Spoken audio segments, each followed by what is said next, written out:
Hello, SaaStr. It is amazing to be here and see so many people back in person again. My name is Evan Powell. I am one of the co-founders of Reprise. We are the leading demo creation platform enabling sales and marketing teams to make and share demos that win. And my name is Rudina Seseri. I'm the first investor in Reprise and Managing Partner of Glasswing Ventures, an early-stage focused firm on AI and frontier tech for the enterprise and security markets. And we're here today to implore everyone, please don't sell SaaS like it's 2012. And why are we here talking about this? Well, the main reason is, going out in the market, there are so many companies that are still going to market using best practices that were taught to them 10 years ago. And they were fantastic then, but the reality is that the market has changed, right? 10 years ago, SaaStr didn't exist, and look around you now, right? It is clearly a very different world. And the fact is, if you are still using 10-year-old best practices, like so many of us unfortunately are, you're pissing off your buyers. And I know, Rudina, that is not vocabulary that flies in a VC's office, but I'm going to say it out here. It's just true. If you knew how much discussion went on what's written on that one slide, but fundamentally, Evan is right. 10 years ago, SaaS was relatively novel. The salesperson was guiding the buyer through thought leadership. They were the advisor. They were helping them do market discovery. Today, the buyers are sophisticated. Let me give you 2 data points. One, if you think about the buying process for a purchaser, prospective customer, they spend just about half of their process, so 45%, doing their own diligence. They may be looking to buy your product, but you don't know they're looking at the space, leave alone at you. So that whole window where 10 years ago you had interactions, discovery, learning, is gone. Even more worrisome, in my book, your salespeople are part of that process for only 5% of it. Your tip of the spear, 5% of the buying process for your customer. Clearly, the ability to do things the old-fashioned way has been encumbered. And if that's not enough, think about this. In the last 3 years alone, customers quadrupled and, in fact, 5x'd their SaaS purchases. So one, they're sophisticated. They know how to purchase SaaS. 2, though, here are these empowered buyers. They know how to diligence their on their own, and they are all complaining about how the process is complex or too difficult. In fact, almost 80% of them are saying so. So the paradigm has to shift. Exactly. We need to start, and trust me, I'm a recovering salesperson, so I care a lot about that 5%, but we need to be thinking about the entire process and really architecting our companies and how we go to market around the way that the buyers today want to buy.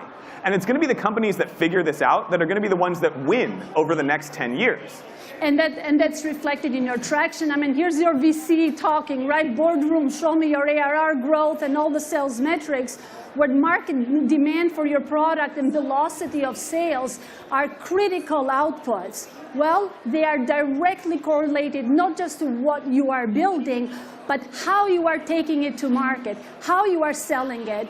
For those of you who have lived in M&A transactions, there is an expression, products and companies are bought, not sold. Well, why is that different for customers? Stop selling to them. Enable them to buy your product. Absolutely. And so this is something, adjusting to this process is going to take the entire company up and down. But today we're going to focus on 3 main areas. We're going to talk about marketing, sales, and about your product teams and engineering teams and the way that you are building the product that you're selling. But let's start with marketing. And in marketing, right, I could go, this takes place across every channel, but I'm going to specifically talk about the website and the first interaction that these high-intent, high-information, researching buyers are going to have with you. And look, marketers in the audience don't need me to repeat these stats behind me. The fact is, prospects are bouncing off your website at a much higher rate than ever before. And that's because most marketing websites are designed around the don't know what I don't know buyer, let me present thought leadership, and they're not designed for the buyer of today, who is there to do research and understand. They know what their problem is. They want to know quickly how you solve it. So what do we do as marketers? Well, first of all, you need to make that first interaction with your product, or with your website, an interaction with your product where they clearly understand what you're doing and how you're solving it. right? Within the first 15 seconds of hitting your website, I want to know, do you solve my problem? And am I going to enjoy the experience of you solving my problem? Because again, buyers are much more high information than they used to be, and they've bought many more pieces of SaaS. They've had purchases go wrong. They've bought into a promise only to find that actually using that product is terrible. So put interactive experiences on your website where they understand that it is a joy to get ROI from what you're providing. Similarly, you need to put resources everywhere you possibly can, across your website, across social media channels, not just puff thought leadership pieces, but actual in-depth pieces on here's how the problem gets solved. Here's how you're going to do this. And if that's not enough and you care about your careers, well, your next job interview, whether you're a director of marketing or a CMO, this mindset on product-led and how you're incorporating that as part of your marketing toolkit and your organizational structure becomes part of your interview. So look forward, both for the current products you're marketing and care for your career. And Rudina really hit on it right there, right? We're talking about product-led principles, but we're not necessarily talking about freemium models. Right? If that works for you, that's fantastic. And I'm sure there are going to be a ton of excellent sessions this week talking about how to put together a product-led growth freemium type model. What we're talking about here, though, is using those same principles for everyone. Even if you're not offering a free trial right away, buyers are still looking for that experience, for what it takes to use your product. Give it to them.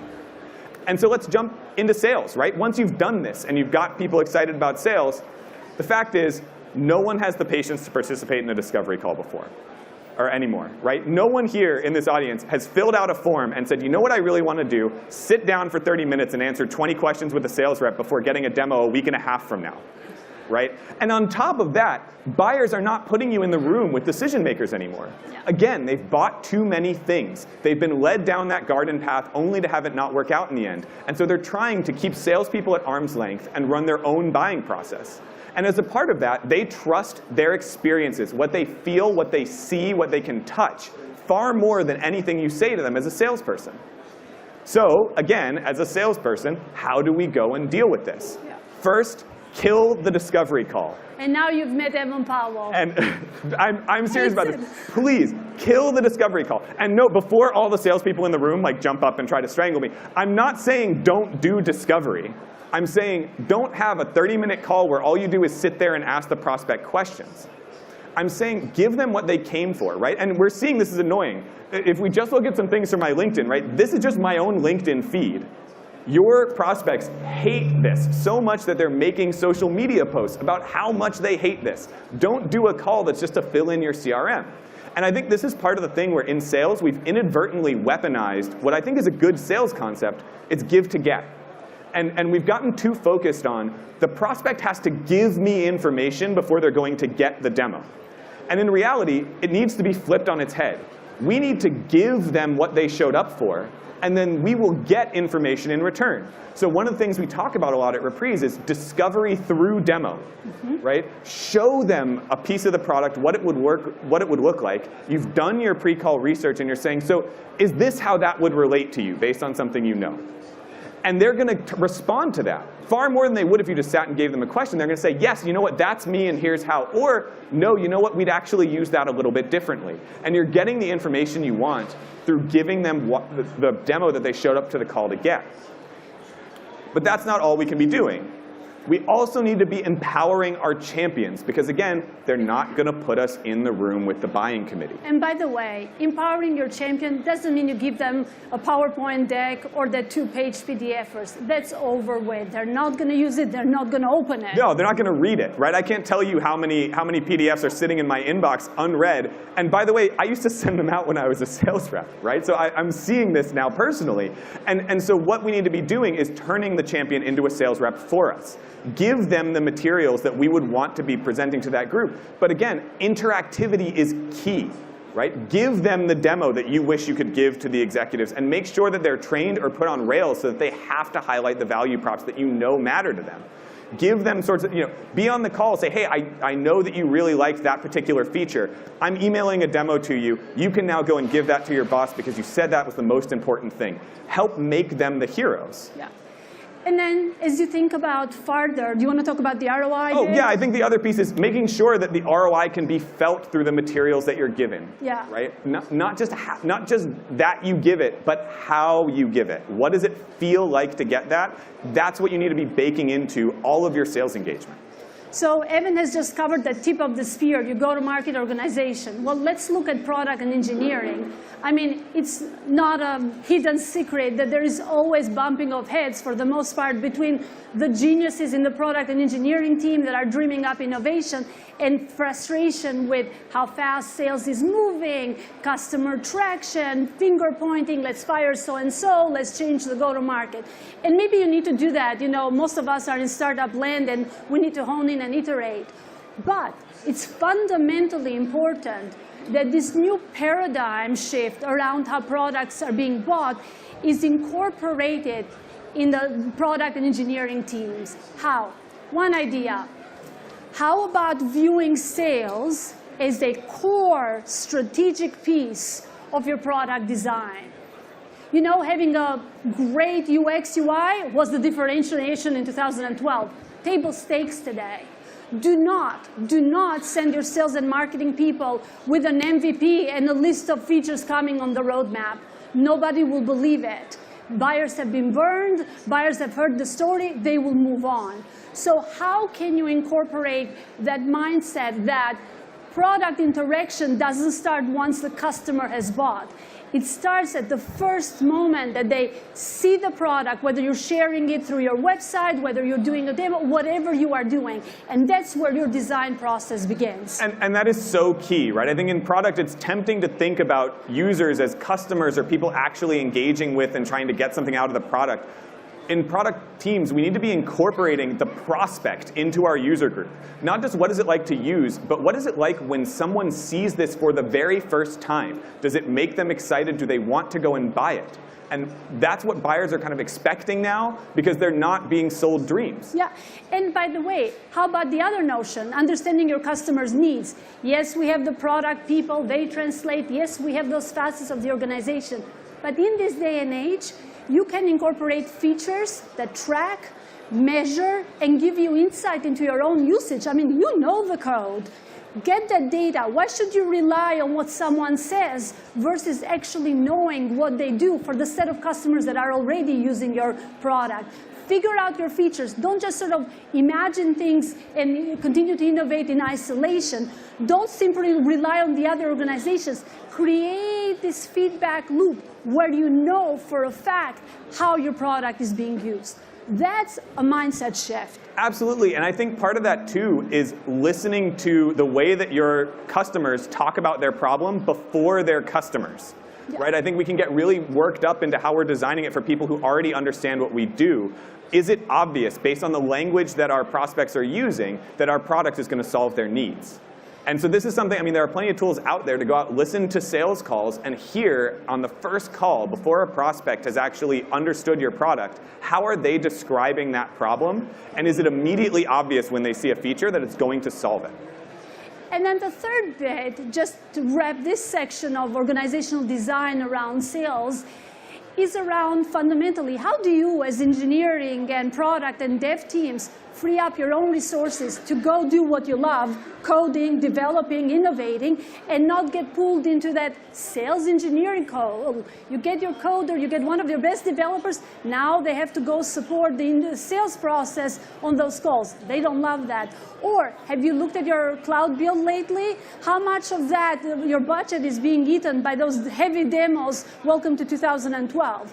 I mean, how about thinking of automating some parts? You can develop the tools in-house. There are thousands out there. But how do you think about the role that development and product plays in sales, and get it off your docket, automate it, leverage the tools, and learn directly from your customers? Absolutely. And this is where, you know, as we're summing all of this up, this really is a process that spans across an entire company. right? We're not just talking about any one of these pieces. So in marketing, right, we're talking about surfacing the information and resources earlier. In sales, we're talking about tailoring that engagement to make sure that we're answering questions, we're reacting to the new high information buyer, and all of this is being backed by product. And so everyone in this room has probably either bought or sold software. Yeah. And so ask your question in that regard. Think about when you are buying software, how do you approach the process? And if you were the buyer of the software you are selling, marketing, or developing, do you love the process of how you're doing so? Would you, if you were the buyer, enjoy buying your own product? If not, come talk to us. I mean, seriously, this is exactly what we think about all day, every day at Reprise. We'd love to talk about how to help this. We are over at booth 503. Please come ask questions. We're really excited to enable the sales process of today to meet the buyers where they are. and if you think VCs don't help, some of us actually do. Yes, yeah. Thank you so much.